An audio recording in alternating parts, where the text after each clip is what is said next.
Hey, Travel Max here. Here I am in India. I haven't been to India before, and there's been a break since a while since I've been out and done any travelling. I've been tied to my desk earning pennies.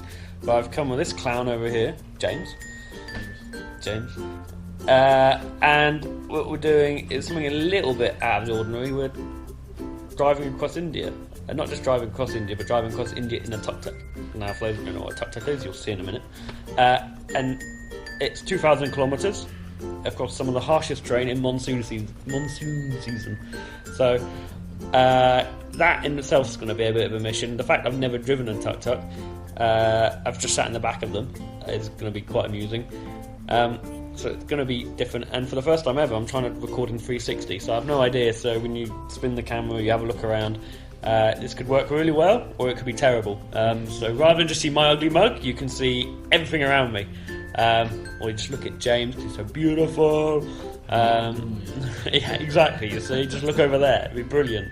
But yeah, we'll see what happens on this trip. Looking forward to crashing into elephants and cows, eating too much bad food and probably shitting myself every 2 hours because I've got deli belly. So, our tuk-tuk. This is it, as you can see. It's an absolute beast.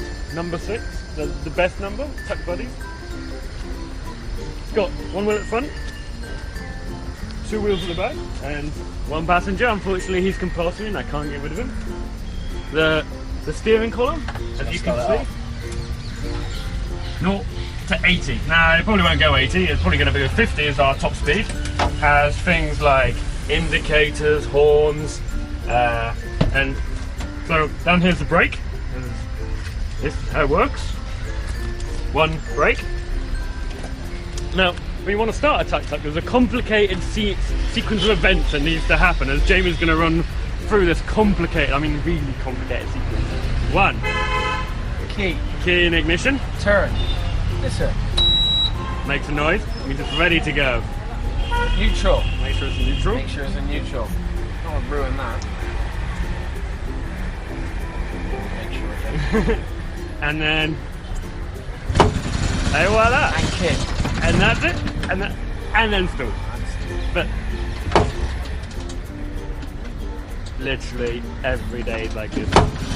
You can't start it. Don't ever rev it. Come on, just watch it. Give it a little bit of gas. Did you check that? I'll do it for you. Anyway, in the meantime, so you're wondering what powers this beast of a car. I know, it's absolute beast. Here it is. Here's the engine. 7 horsepower. Really, that's it. I couldn't tell you anything more about it. Absolute beast.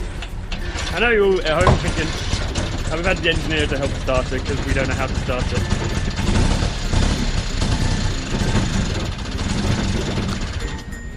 Anyways, this is going to be our home for the next 2 weeks and 2,000 kilometres. We haven't yet fitted a stereo, but that's one of my plans to do tomorrow. First job is to refuel the damn thing, so I'm going to try and ask them to fill it with petrol. The petrol tank 7 litres. So it gets about 140 kilometres before you need a refill, which is amazingly good. However, with James driving, we might only get about 5 kilometres before we probably crash, derail, or lose the wheel. So you might be wondering what the Rickshaw challenge is. It's quite simple. It's a drive across India, down from Mumbai, down to Goa, and then across to Chennai. So it's about 2,000 kilometres, which is actually realistically about 2,300 by the time you've got lost, broken down, fallen off a cliff, driven around about 500 times and the wheels have fallen off. And so we fully expect to drive about 2,300, and so up the mountains, and we've got homestays booked, we've got hotels booked.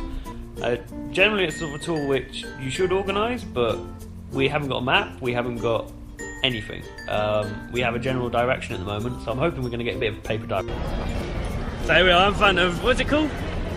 We're the Gateway of India. Gateway of India. Built to commemorate George the 5th. Yeah, George V when he came over. And 1924 it was built by King George. And it's just a big building. Everyone just seems to come out and loiter and hang around and get photos taken for. There's about 1 million people offering to take your photos here, and it's James's first cultural, historic thing he's seen since he's been here. Yep. What do you think of it? I saw McDonald's, that was pretty impressive. I am quite impressed by this, to be honest. Apparently, just being historical for you, everybody who entered India had to come through this place and get through Mumbai.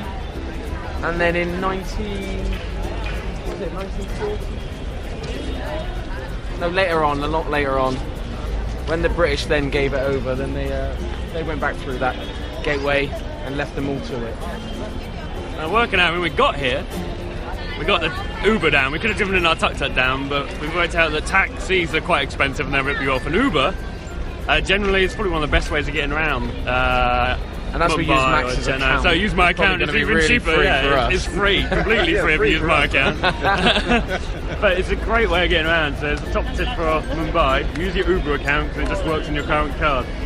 So, James is into bat. Let's see how he fares. Come on, James.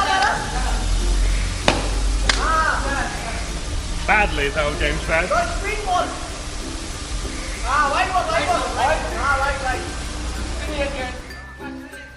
So part of the seeing city is not just walking around and seeing stuff, it's also trying to get involved in stuff. We came across this game of cricket and got roped in, and as you can see, James is into bat, and we've probably played for about 25 minutes. And it's the best part of exploring city is trying to get roped into these little bits and pieces. It's where the fun happens.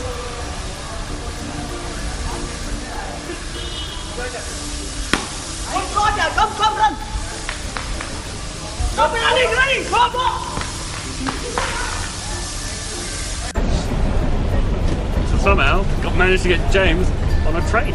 So we've done a building and a train and a bus and a tuk-tuk and a car. Today's been a good day. It enticed me really with a really big bottle of Coke, 750ml, 30p. What do you think of the train network, James? Interesting. Thankfully we got it on a Public Sunday, transport. which is not a rush hour day. But no idea of rush hour, not rush hour, it's still rush hour in my opinion. The ticket was 10p, which is great. It's actually a lot simpler than we thought to try and get the train from here to on time. where we were going. It just bought the ticket at the station, showed them where it was on the map, gave it to us. Tried to get on 3 wrong trains until someone finally told us the right train, and Saw a rat as well. A rat on a track. and then James realised it was him just looking in the mirror. So far the trains have been a success. We can tick it off the list and we don't need to do one again. Anyway, that's enough for today. Hopefully the next one will be on the road and we'll have some footage from that. And it's goodbye for me. Bye from me. It's goodbye for him. Till next time.